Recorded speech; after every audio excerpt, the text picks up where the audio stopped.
Big Questions with the Dead Milkmen.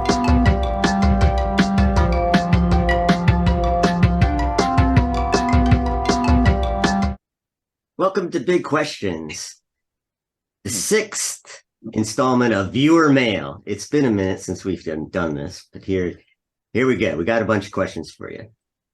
Without further ado, Jonathan Douglas says, or asks, what's the story with the Inspiral Carpets and their cow logo? Well, the story behind that logo is that it has nothing to do with the Dead Milkmen logo. It just happens to be another logo that is a picture of a cow. And I learned that it's the creation of their keyboard player or organist, Clint Boone, who the other members of the band claim had a sort of thing for cows. And in fact, they put a picture of a real cow on their first single, She Comes in the Fall. So it's just a coincidence. Aren't you forgetting something? Would you like to take it from here? Yes. I don't know. Someone in the Dead Milkmen camp, not me, because Not I me. remember saying no, and definitely not Joe. Oh, I know what you're talking about. Yes, decided, apparently somebody was suing the Inspiral Carpets. No, I'll tell you, that was the press people from the Roadrunner Records, I believe it was. Yeah. Dave Reckner may have been in, our manager may have been in on it, and they got us. Yeah. They basically sold it and said, well, you guys are going out on a tour this was early 91. Yeah. Our first time in England, and they wanted the way you get press in England is by being controversial. They say, or the music press, I don't know if that's true or not. That's what they told us.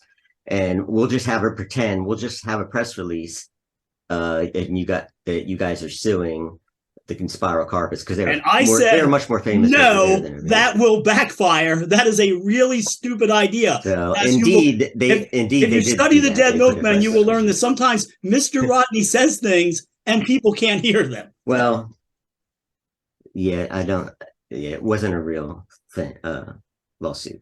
And when I got drunk with one of the guys, both the guys from Carter, the Unstoppable Sex Machine, out in San Francisco once, and they're like, mate, why did you do that? Everybody considered it the most pathetic plea for attention. I was like, I said no. It's the same way I said no about having a cow at the record signing, and there was a cow at the record signing.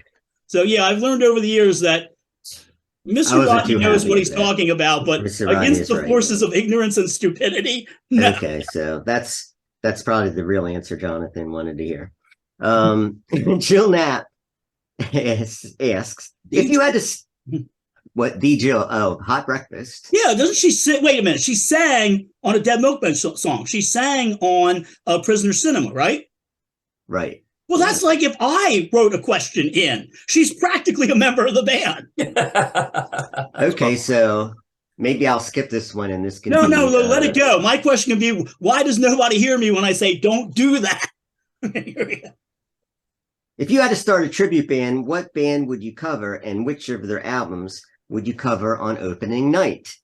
If I had to start a tribute band, I would do Camper Van Beethoven, and I would cover their first album, Landslide, Telephone and Landslide Victory, whatever it's called. I don't know. Telephone Free Landslide Victory? Yeah. People would show up to find out what it's called. It's like, what? Good answer. I guess we all answer. Oh, yes, please. Yeah. As quickly as you can.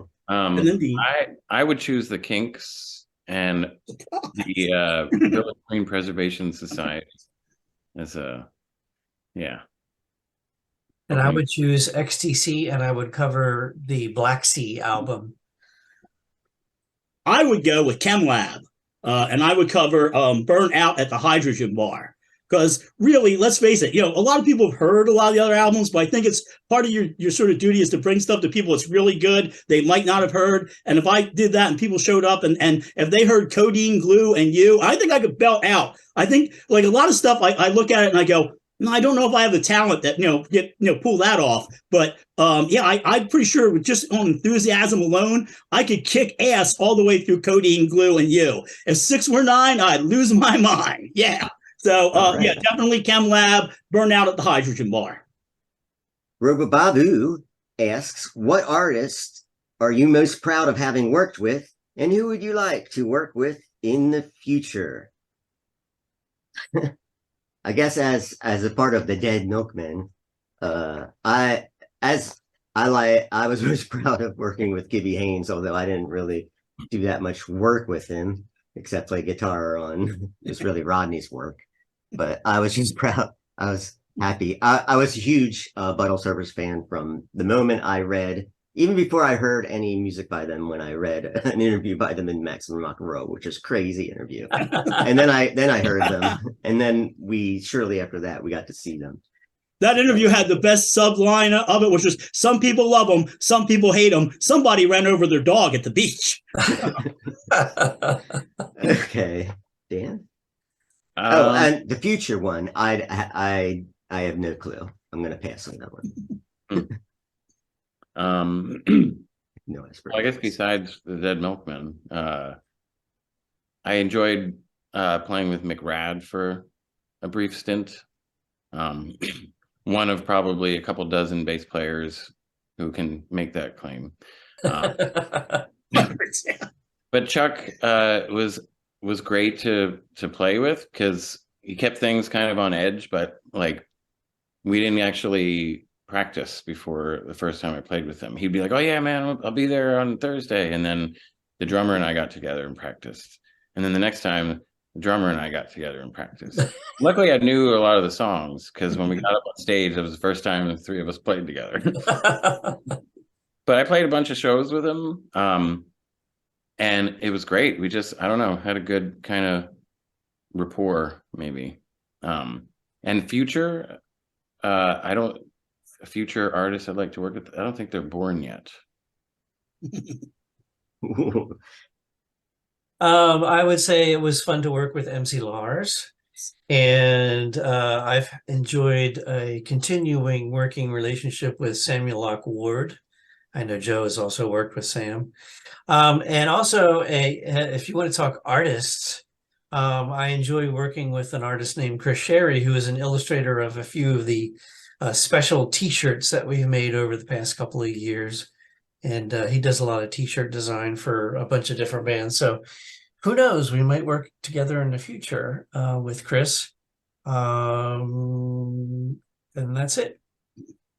As far as with the Milkmen, I've worked with a lot of people on my own, but with the Milkmen, of course, MC Lars, a joy to work with, and a fantastic person. Was. They remixed one of us, and for some reason, I don't know what it is, I've had "Hello, Dad, I'm in jail" stuck in my head ever since I got home around 6 p.m. I used to think that was you, by the way. What's that?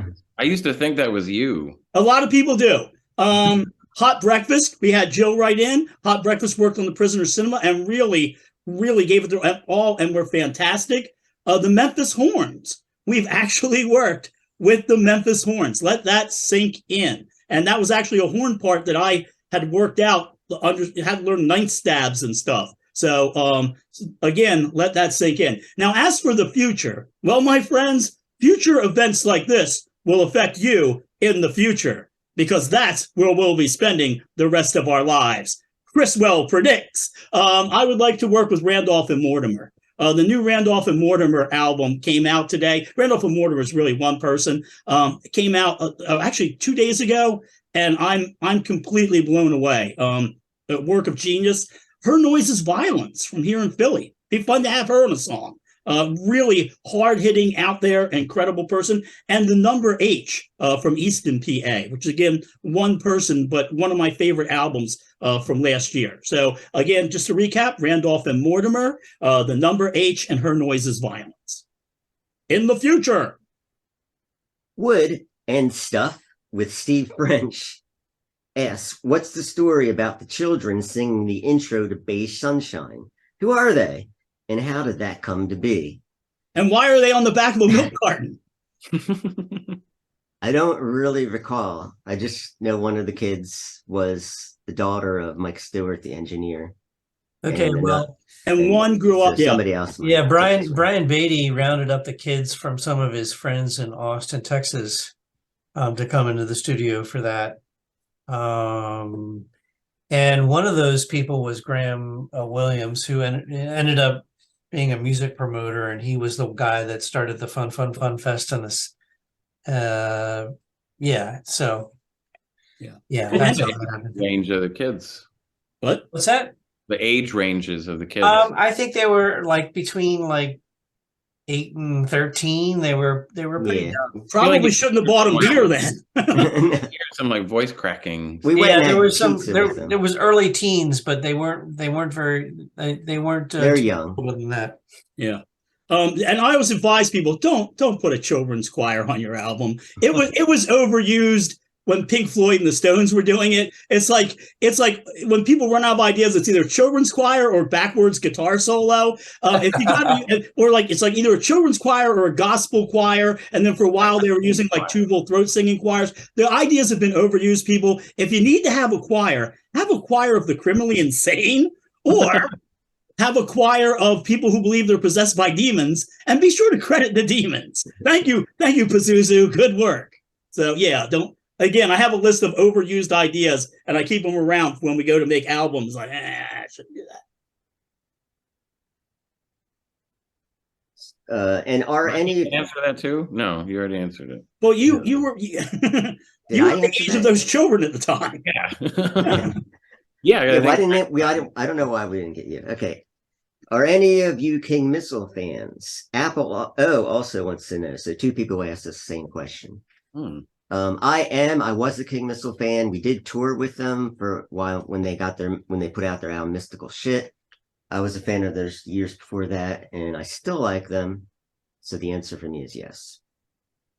I would say yes too. They were one of those like kind of formative bands I got into, and we had the pleasure of having John S. Hall on stage with us a couple of years ago. He did Take Stuff from Work, which is one of the best King Missile songs. Yeah, I'm a fan too, and I'm on online friends with John too. So Yeah. John S. Hall and I are good friends, and I was a Missile fan going way back. But the question I have for these people is, what year do they live in? I enjoy doing the Charleston. 23 do. Do you enjoy putting on a bearskin coat and stuffing phone booths and swallowing goldfish? Just like us, they're still active as far as I know. Do you remember the Napster years when people would just put whatever band they thought did a song? Yes. Detachable Penis was attributed to the Dead Milkmen many times, doing torrent. And now I know why you think I sang on "Hello, Dad, I'm in jail." It sounds like your voice to me. It does sound like it. That's the reason we asked Don and Dave was to do that remix. What is it because from? of that song. It's a B-side to one of the. I forget. No, I which mean, thing what it is the is. sample from? Was Not Was song. No, sample. the Hello Dad, I'm in Jail. that's from- That's a was song. not- That's a creation. song. That's their own creation. Yeah, that's their own that's- creation. Was That's- Not Was. Yeah. They self-sampled. Okay, so is there another Dead Milkman album coming in the future? Well, you jumped one, didn't you? What No. did I miss? Oh, I see. Okay, I'm it's sorry. still wood. It's still Wood and Stuff with Steve French. So Oh. they had 3 questions. What? Is there another Dead Milkman album coming in the future? Yes. Yes, The immediate- listen to this, That's all if we you can watch say. this post podcast or whatever. Maybe they're asking after the one that we've just finished. Yeah, it might be out right now for all I know. I have a test press. In the very near future. So, But if I say don't put it out tomorrow, somebody will probably put it out tomorrow. Yeah. We've learned that now. we do the opposite of what Ronnie does, and then we regret it. Okay, that's the story of the Dead Milkmen in a nutshell. Olmsted 1319 It's my mother's maiden name. asks, the song To Gina, have you guys ever performed it live at a gig? And second part to the question is, was it completely improvised in the studio? We didn't record it in the studio. It was recorded on Dean's 4-track Fostex. We did perform it live at least once in conjunction with the Fez. I remember doing that. I think maybe Dave and I conspired to do it. We did it. At a university show where it doesn't matter now, but it's where we got asked to do an encore, and we did an encore, and then we did 2 encores, and we usually do the fez to get rid of people, because it's I don't know, that's the way I look believe at in it. Goatman before I would believe we've ever been asked to do an encore. Well, Wait, it nope. happens. Fez. It wasn't improvised. It was not completely improvised it started out as a song that Dave had on bass with basically it's a 2-part song, A-B structure, and then the B has an alternate variation to end it. But what happened was we got it down. We were doing the song in our little practice space in West Philly, and we got the structure we wanted, and we put the tape recorder on so as to remember. It wasn't supposed to be on an album or anything. It was just so we could remember the structure. And I started on the wrong fret, so that's why it slides into the key. And The Germans are right. It might sound like improvisation, but I just don't know where the song is. It's like only the third time I heard the song. It was a very fresh song. He was high. It needs a children's that may choir. have been true too. I may have been under the influence, but Well, didn't it wind up on the CD because there was? Well, this is the problem is that, and it may have got diverted from being a traditional song because our manager came to us and said we were wanting to get the song released, the album Big Lizard released on cassette, and this is even before it got released on CD.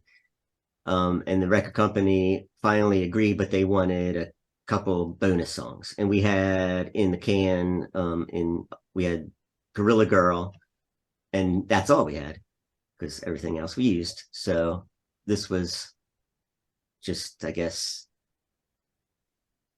in the can, lying around. It was just lying around. It was very fresh, and we took the second part of the question is were these triggered? No, we just took another cassette player and fed it into Dean's 4-track and played with the speed on Dean's 4-track too, which when you make it fast, it gets real slow. And it's Rodney making a prank phone call and Rodney on the radio station. We couldn't find the radio Rodney. station that you called Rodney. What? No. The radio station's me getting kicked out of college. But for real. But the crank call, that was actually Dave Blood and me. Dave Blood would get me to call funeral homes and talk about. I like to touch the bluing flesh. So if you should speed it up enough, you would hear a little bit of that probably. Yeah. Backwards weather report we put in there too from the radio. Yeah. Now I wasn't available to do vocals because I was in the UK accepting my BAFTA, which okay. Not going to get one of those again. And for some reason, they needed it by the weekend or whatever. They needed it by Friday, and this was Wednesday, or it was some kind of weird thing. And we were doing Eat Your Paisley mixing at the time, and we just went over there with Dean's 4-track and mixed it through the big deck and delivered the bonus tracks, and that's why it was like that. Marcus, there's another part to his question. Have you guys seen Cocaine Bear yet? I have not. After that, in fact, I'll do the beginning. After that half in the bag review, half in the bag, where's my diaper? After that half in the bag review, I don't think anybody's going to see Cocaine Bear. Like I had originally thought, it might be fun. And then the half in the bag review came out and I was like, no. Don't waste your time. Yeah, don't waste your time. No, and it's obvious. It's based on a true story in the way that Fargo is based on a true story, which wasn't. The Cocaine Bear got a hold of cocaine and died immediately. You would think this would be fun like Jaws, but yeah, trust Mike and Jay. No. I also imitate Rich. Marcus Weller asks, you cover songs by musicians from a performance location, which I think is great. Who would you like to cover in Berlin, Copenhagen, and London? I didn't understand this question. Okay. I understood it. I guess he's picking up on it. the fact that when we do cover songs, they have something to do with where we're located, where we're performing. The song either depicts the, like we did Death Valley 69 out in California. Okay. Or it could be done where Sonic Youth live, or etc. So I chose, and Rodney usually picks these, so these are just suggestions, but I think I got one in the past 10 years of my suggestions that we did. Einstein Neubauten, the garden for Berlin. I think we could do it. I think we Yes. could do a good job with that. Yes, one. 100% There's a yes. lot. Oh wow! So I hope we play Berlin now. But You we will probably won't. find me in the garden after drinking some beer. Now Rodney's not going to like this one. Copenhagen. I want to do the Ravenettes, the Great Love Sound from their Chain Gang of Love album. I don't know. I hope your rent goes up for liking hipster music. I knew he wouldn't go for that one. And in London, I want to cover David Bowie's Rebel Rebel.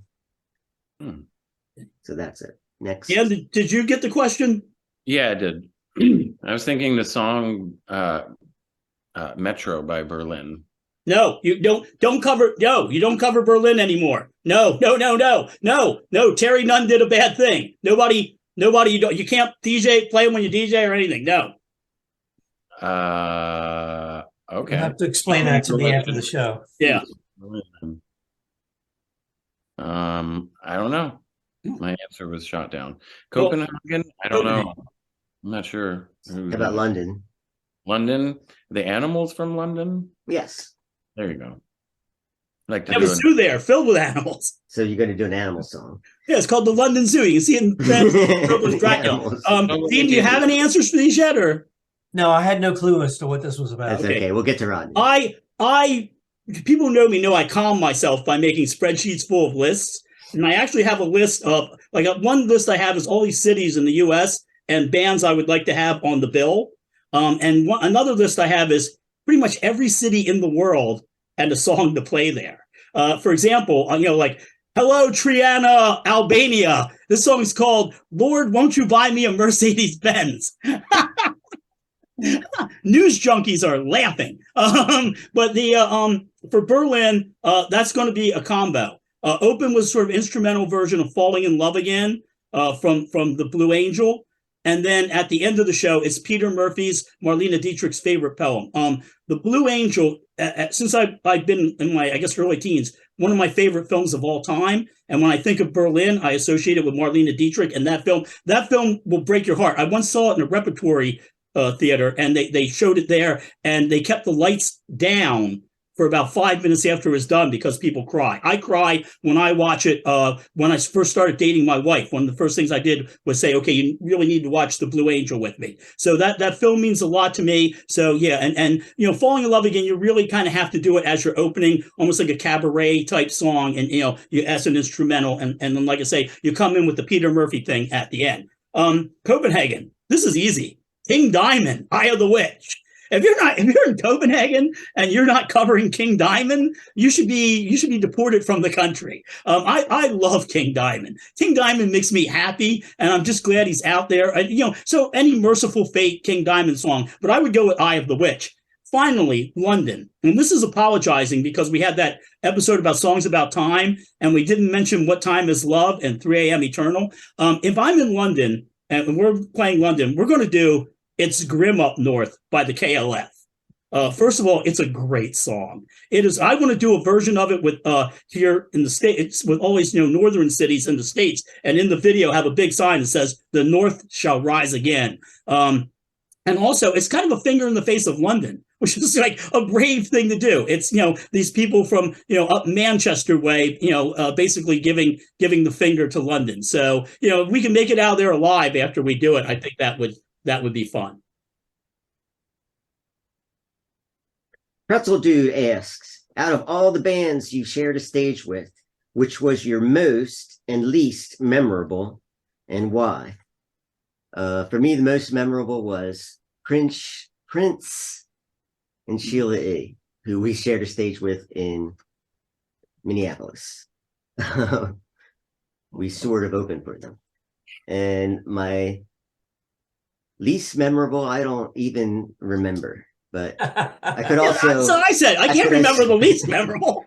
So I'm going to say the other band that we shared a stage with at that same show in Minneapolis, and that's Ring Theater. Ring Theater. Oh, those poor guys are probably watching. Guys. Poor guys. No, that's not even true because I remember them so well. So I don't really remember. Dan? Yeah, I didn't really have an answer for either of these. I was going to say Ring Theater, but two of the most memorable are Ween when we played with them in Dallas. I You guys can't played go with- into the details of that story right now. You can't throw change in his face. Yeah, no, you didn't. Meaning, No, you didn't. meaning you shouldn't throw change. Yeah. Black Sambuca. That's all I'm going to say. Black Sambuca. Okay. But anyway, and we've played some festivals over the past couple of years, and it was kind of great to play on the same stage as Bootsy Collins. So, Most least memorable again. What kind of question is that?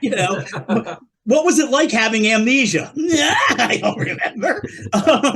But most memorable, I'll give you a memorable moment that, and again, we talked about how Blue Angel makes me cry. I actually cried when I saw this. There's a band called Rosegarden Funeral Party, fantastic band, and I really wanted them to be on the bill in Dallas, and was really happy that they could be. Super, super happy about that.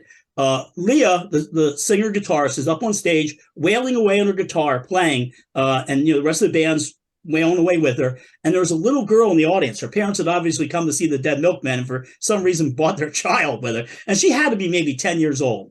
And she is watching Leah. I mean, it's great to see when you have a band on the bill and they win the audience over instantly. And she's transfixed, and she starts playing air guitar. And she's like, and the father looks down and sees it, and he taps her on the shoulders. You want a guitar? I'll get you a guitar. And the girl's like, yes, I want a guitar. And I just right out the eye. It was beautiful. And it's one of those things that it's a very happy memory for me. Thank you.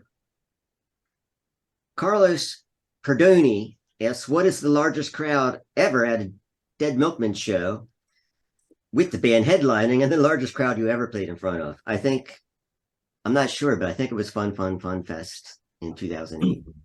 That's definitely my answer. yeah. And that's what we're largest crowd we headlining. ever played. Well, I would say technically the largest crowd was when we played with the hung jury people. Hung Jury is an organization for men with large. Anyway, all right, I'm going back. I think I know because the number of the largest people I think was when we played that festival in Arizona. There was like 15,000 people out there.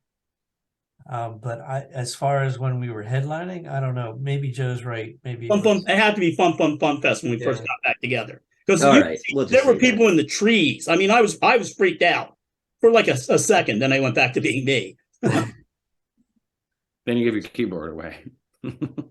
Right. I know. James Edward asks, who were the people in your old neighborhood who became semi-famous? I know Susan Richardson. That's what I was going. Was the most famous person from our high school when Ronnie and I went to high school. She graduated like a decade before us, but she was in the TV show 8 is Enough. And what? She was Snow Pink on Chips. Oh, okay, right. I heard that my neighbor growing up became an opera singer. I don't know. There you go. I don't know anybody that Luciano Pavarotti was also the largest crowd we've ever played. Yeah. The town where I live in right now, which is not the town I grew up in, but two people that used to live here, apparently. One was Tug McGraw, the pitcher for the Mets and the Phillies years ago. And Jim Croce apparently lived here for a while. I know he was born in South Philly, but he went to Villanova, and he lived in my town for a while. Currently, if you go to my town's webpage, I'm not going to tell you what it is, but you'll have to figure that out. But the comedian Wanda Sykes lives in my town. I see her on the street all the time. So anyway, don't mention me to her, because I beat her out for being mayor of the city. Okay. Yeah. Again, I'm with Joe on this. We did have a guy, Rod Perry, who was on a show called S.W.A.T. But probably the most famous person is Susan Richardson, who was on 8 is Enough. And as previously mentioned and somehow forgotten by Joe, she played Snow Pink on the punk rock episode of Chips. And the thing about Susan, this is kind of a sad story. You'll see a lot of sad stories about her now. Unfortunately, she did have some mental issues, was convinced that she had been traded to South Korean businessmen by the U.S. government. Really believed that. And was enabled by shows like Sally Jesse Raphael. where they would put her on and they would enable this. So she's apparently doing much better now. Ironically, she started out life in a trailer park and now lives in a trailer. But really, I wish her a lot of luck. I really, if anybody deserves a comeback and you're watching this and you want to cast somebody who I'm sure will work really hard, please cast Susan Richardson. I don't know if you want to address this question or not, but Brave Falcon. Brave Falcon. And Cowardly Chickens. Says, if Rodney reads this, can I ask why the tour with Red Hot Chili Peppers was one you said you'd like to put out of your mind? Were those guys assholes, or did the tour just not go well? First of all, I do read all the comments. I have an app on my phone for the thing, and I'm always fascinated by the comments. That, and I also love, if you want to have a good time, go to Ronald Reagan Killed the Black Dahlia, our video, and read the negative comments. I love those.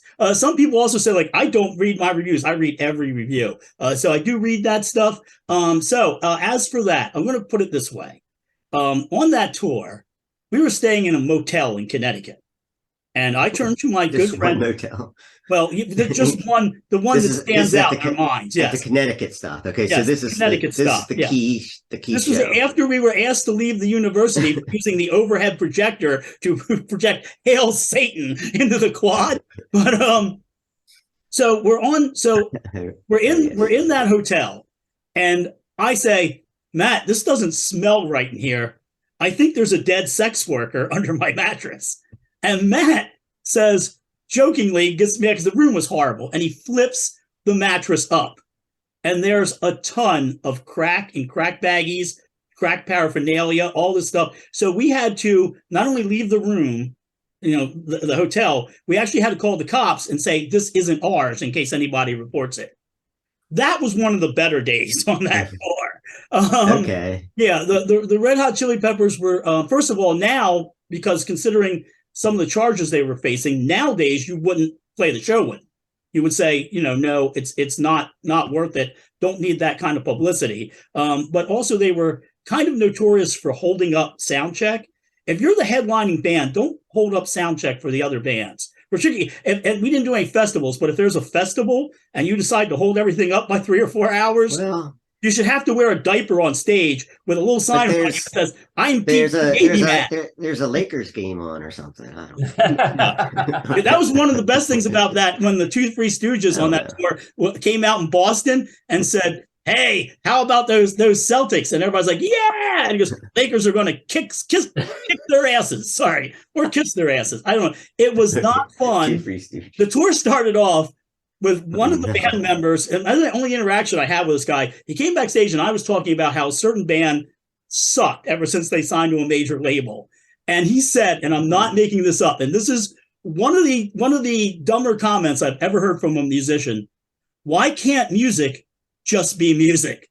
And I'm sitting there thinking, oh, good. Now I've got to explain postmodernism to a millionaire. Yippee! Why can't a Picasso just be a Picasso? And I'm just like, oh dear God! Oh, and it went bad. I think one of the better nights on it was when Matt and I, after a gig, went to a pizza place and we shucked corn for a free pizza. It was just like, we needed that. Yeah, it was not a lot of fun. It was one of the things that really discouraged me on the music industry, because I began to realize, oh, this is the sort of punk that'll pass through, and then and I think like Nirvana were the nail in that coffin.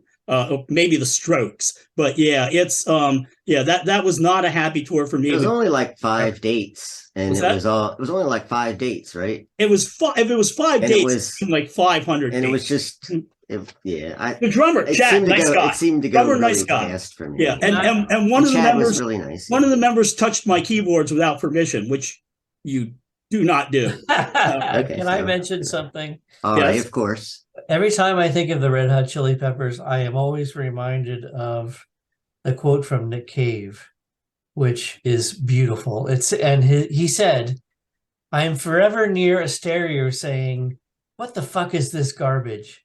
And the answer is always the Red Hot Chili Peppers." Ever see? Did you know they're from California? I don't think they've mentioned it. Did you ever see that video where they have them, this the animated thing, they have them doing the song, California, let me warn ya, from California. All right. Mordant Films has some questions for viewer mail. Thank you, Mordant Films. Mordant. What would you say is the most surprising, unexpected musical influence on you? For me, and I've talked about this before, it is Talk Talk. I did not expect it. The band Surprised me. Talk Talk, from the album Talk Band Talk. Talk, yes. Directed by Talk Talk. Directed by Talk Talk. By Talk Talk. So we are surprised by our own influence. Mhm. Or No, like people would be other- surprised by it. Okay, I think I feel like I've answered this before, but I think the answer is the same. ABBA. Okay. Something about those bass lines. I don't know. I'm like, my parents listened to them when I was little, so maybe it's like ingrained in my musical brain. I was going to say, and I've mentioned it also here before, my prog rock inclinations of beginning as a drummer, although I'm certainly not a like technical flashy drum fill guy, but I totally enjoyed prog rock when I started out, and then I jumped over to punk, so that's got to be an influence somehow. There's a lot of heavy metal like Judas Priest and stuff like that, but I think people might guess that. A lot of Black Sabbath, Ronnie James Dio. People usually guess that. So I'm going to say Lorena McKennitt. Lorena McKennitt is, when I first heard Mummers Dance, I think I was actually blown out of my chair. Not only a really great musician, but to go through a personal tragedy like she went through, come back and still go out there. I think she'll be in Philly in October.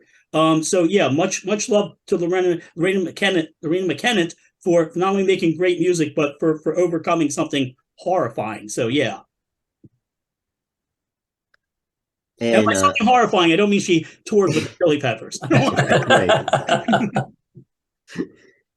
Okay, so there's two more questions here. Really one more question from Mordant Films. What music is your guilty pleasure? Mine, and this is probably because of its nostalgia. I think any music related to nostalgia could be considered a guilty pleasure. And my biggest one is the Partridge Family. Because it reminds me of fun. It reminds me of puts me in a good space of my youth. And in specifically the up-to-date album. I get the question. I can't stand the guilty pleasure idea. It doesn't make sense. Should you be guilty? I guess I don't know. No. You shouldn't be guilty. I shouldn't be guilty. Yeah, It's just pleasure. I'm not. I don't have guilty pleasures. I'm the like what you like stage of my life is like I don't give a shit. I can like whatever I like. When I was younger, I would have been embarrassed by some admissions to things, but maybe the person's young asking the question. Now I've been in the van with you guys, and there is stuff you should feel guilty about liking.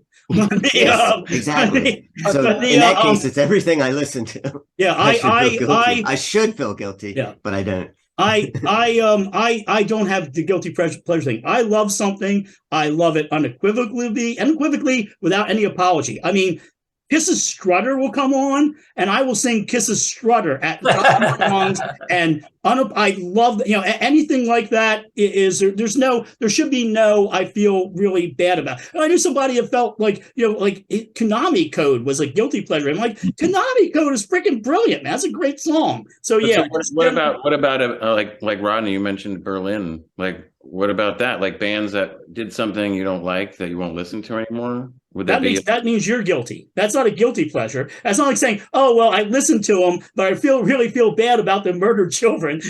No. That's something completely different. I think there's a reason why you don't cover stuff like that, or why I think if somebody makes a mistake, if they come back and apologize, Elvis Costello did horrible things. And then came back and apologized and said, what I did was wrong and stuff like that. So a guilty pleasure is something you like, but you feel a little goofy about it. Some people somebody covered one of his songs in between whatever he did and apologized, that would be wrong. But if they covered it after he apologized. Yes. Huh. All right. Don't look puzzled by that. It's pretty easy. That doesn't really make much sense, but go on. He also asks That'll be a big question for next week. this films No, people. Okay. And how many raisins are in $1? I didn't understand that one. But I'm going to Mitch Heddenberg that one. okay. Okay. All right. Because Mitch Heddenberg is that thing about, how many jelly beans are in the jar. He goes, I don't want to guess. I just want some jelly beans. And he would say, well, how about this? You guess how many jelly beans I want. And if you get it right, you get the prize. So I'm going to say, just if you guess how many raisins I want, you get to keep the $1. Okay. Todd Gunter asks, would the Dead Milkmen ever consider putting out an album of cover songs? It could be songs you admire or songs you can't stand, but think you could make better. Only you would know. I would consider it, but I would only do songs I admire or songs we admire. But I would consider it. Whether we do it or not is up to everybody else. I don't know. It seems like the band equivalent of jumping the shark to me. Yes. Thank you, Dan. Thank you. Yeah, the occasional cover is fun to do, but I wouldn't release an album of covers. Yeah. Among the kisses of death for bands are releasing an album of covers, a Christmas album, and Nostalgia Festival. So, yeah, those are all pretty much, you're asking to go away at that point. Jay Hoover asks, any plans for vinyl reissues of past albums like Soul Rotation, Not Richard but Dick, Stoney's Extra Stout Pig, or even The King in Yellow? As far as I know, we have no plans. You can get that all digitally, right? Albums. Huh? Yeah. Well, except for King in Yellow, we don't have the rights to those Hollywood Records album. We can't do those.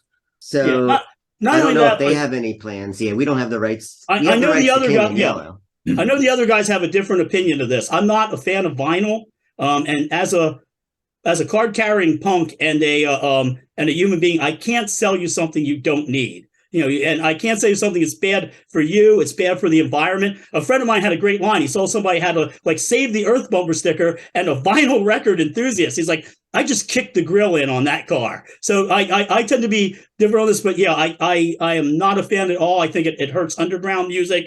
I've always said the music industry is not about selling you that bitchin' Lumineers album on 180 grain vinyl. It's actually about keeping you from hearing a band that you might like better than Lumineers. And the vinyl, I think the music industry got really, really scared when everybody started putting MP3s up.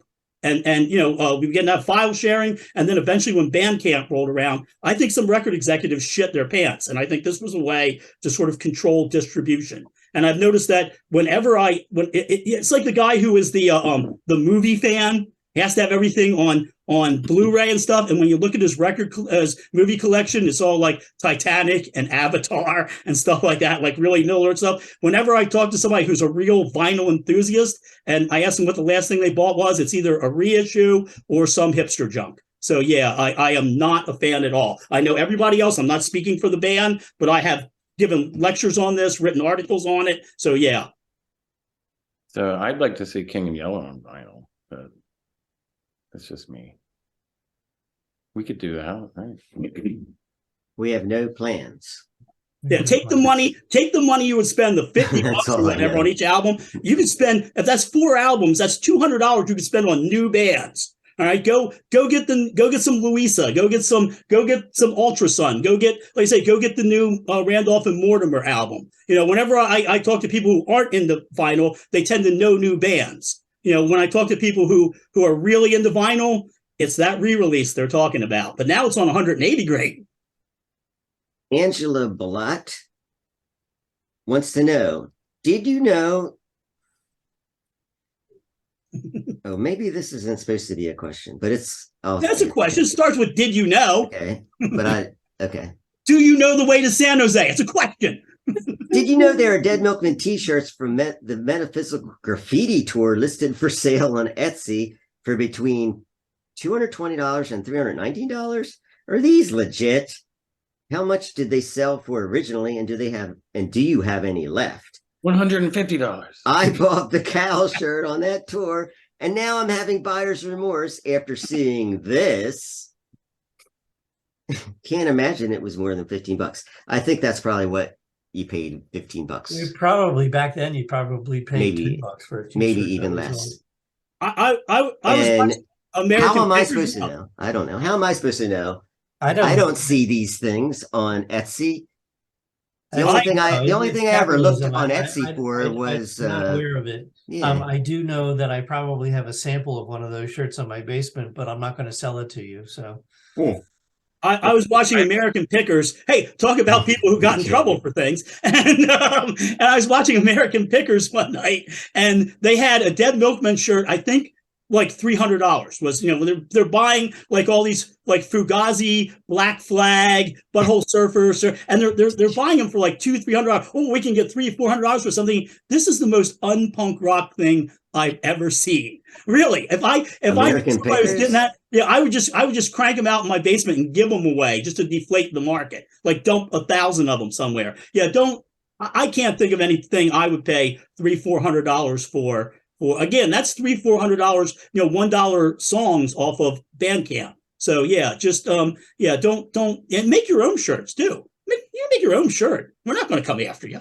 I made patches. Yeah. Well, we did see you. I bought a shirt on the Not Richard Dick tour, and it was $15. It was like extra large too. I don't know why you only had large shirts. You were an extra large dude back then. Oh yeah, that was the 90s style. I was 15, probably like 9 pounds. Well, Dan, you did make those patches, and we did sue you, but we settled out of court, forcing you to become our bass player. Now I have a story to tell people when they ask how I got into the band. It was a law. Say that it was a loss. Tell them the Gwyneth Paltrow skied into you. Community service, but I kind of liked it, so I just stayed with them. When Gwyneth Paltrow smacked into me, that jade egg fell out of her vagina. She's a snake oil salesman. I can't believe she's finally getting sued over running into an old man. Apple O has a question. Is there any chance you will ever release in some form high-def versions of your music videos? A lot of it is available on YouTube, but the quality is pretty terrible, and it's a shame. Smoke and Banana Peels looks like it was done with film and would probably look fantastic if some film student or technically capable fan could do a high-res scan and touch it up. I don't think we own the rights to any of these things, so that would have to be for... Yeah, the Vatican has the rights to them. I don't know. But yeah, Smoke and Banana Peels was filmed on film, but I don't think it was edited on film. So, and the final version was definitely video. What we should do is we should film it, like put it on an old TV, film that, then transfer that to VHS and sell it as a warm analog experience. Actually, there's a lot of people I know who are VHS collectors and really into VHS. Oddly enough, bonus question, because I don't remember this in the email. What? Yeah, I didn't hear that question before either. Was that in the email? I think it might have been one of the ones that came up afterwards, because there's a couple I saw pop up later. But yeah, it's not. I don't think that's in the email. Mine ends with overpriced shirts. It was by the deadline because I said March 28th. It was after I sent the email out, and then I checked. At the end of I checked the next morning to see if there was any. These are bonus round questions. Okay. These are bonus. Sorry. Got grandfathered in. I think that's it though.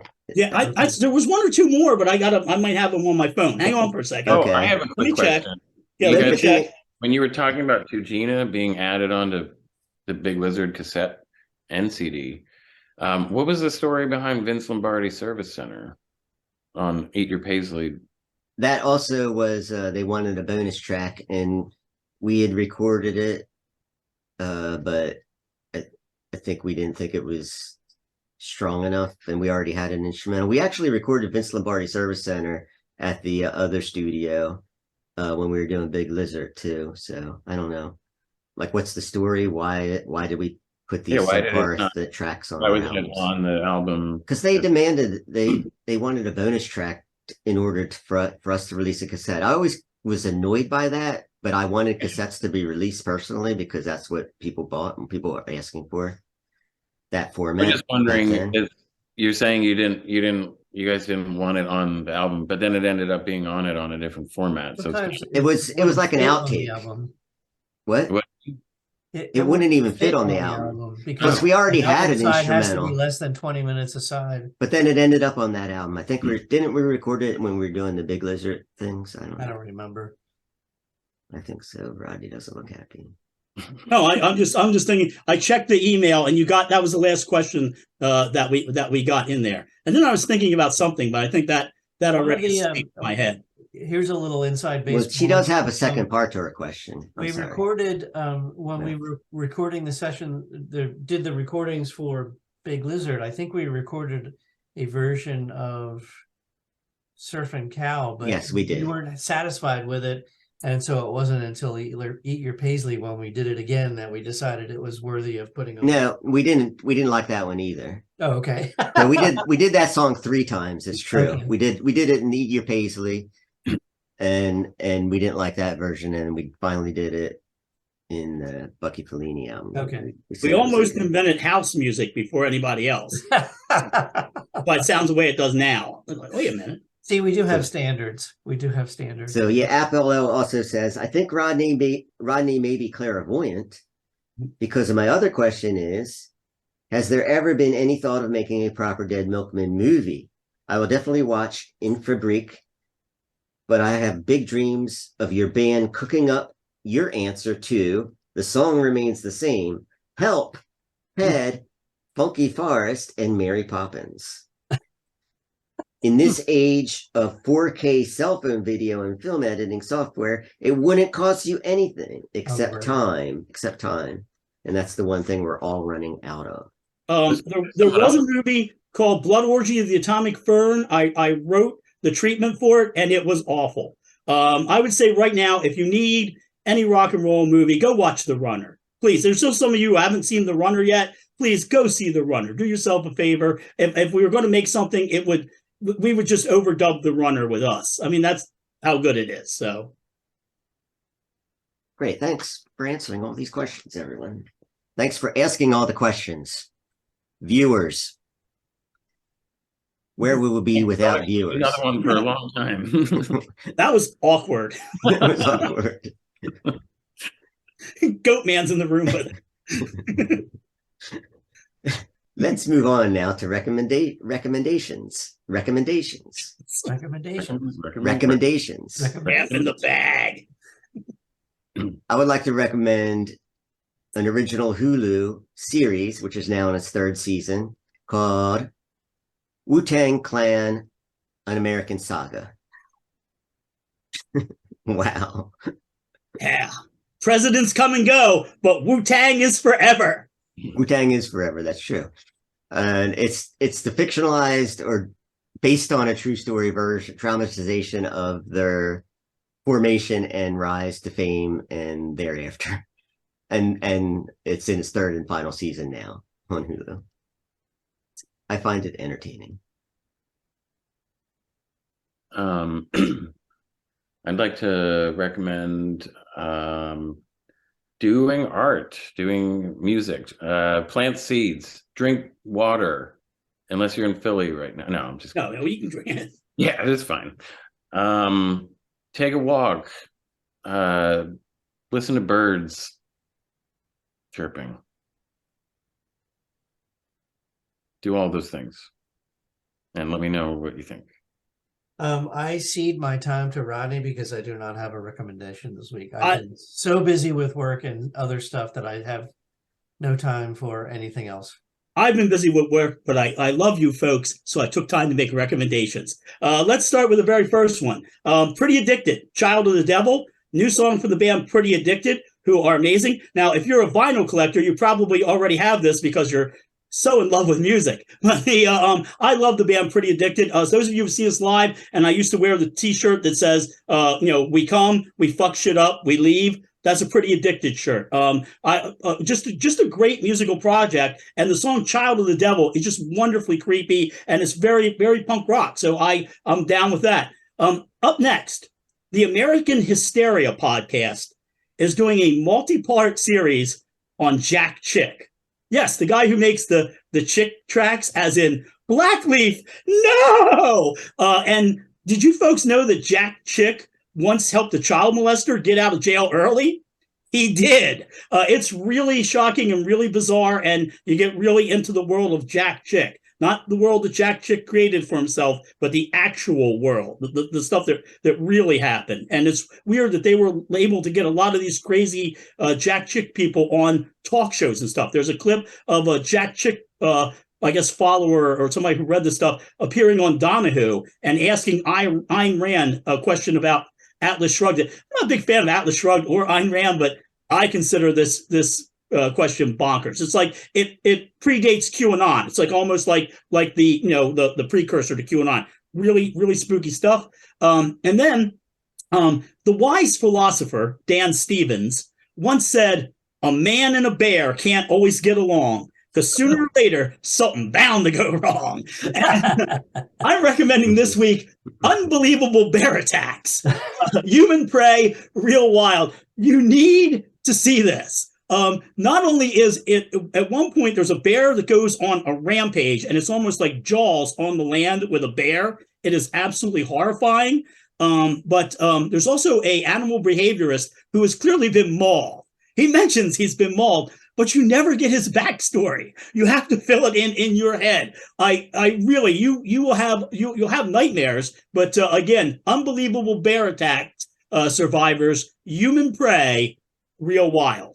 And we'll have all these. And then the last thing I'm going to recommend, when you're running for office, if you suggest that when the police arrest somebody, that they bang their head on the car rather than put them down, and then you get arrested, ask to have your head banged on the car. Just stick with your own policy there, Skippy. All right, so those are my recommendations for this week. Can I come in and say I recommend that you enjoy this headline? Oh, jump in. Don't you understand? It's a witch hunt. The man on the picture box said it was a witch hunt. Ooh, vinyl record. Christmas organs and chimes. Ooh. Probably the newest vinyl record. Anyone who collects vinyls. It was printed in the USA. Christmas enjoyment. USA.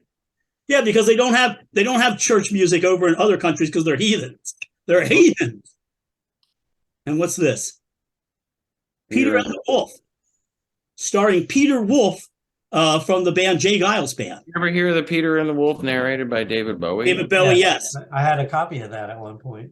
The oboe represents evil. When you hear the oboe, stomp your feet, kids, and go, ooh. I got to take Snoop Dogg and get out of here. Oh, that was a long one. Bye, folks. Goodbye, folks.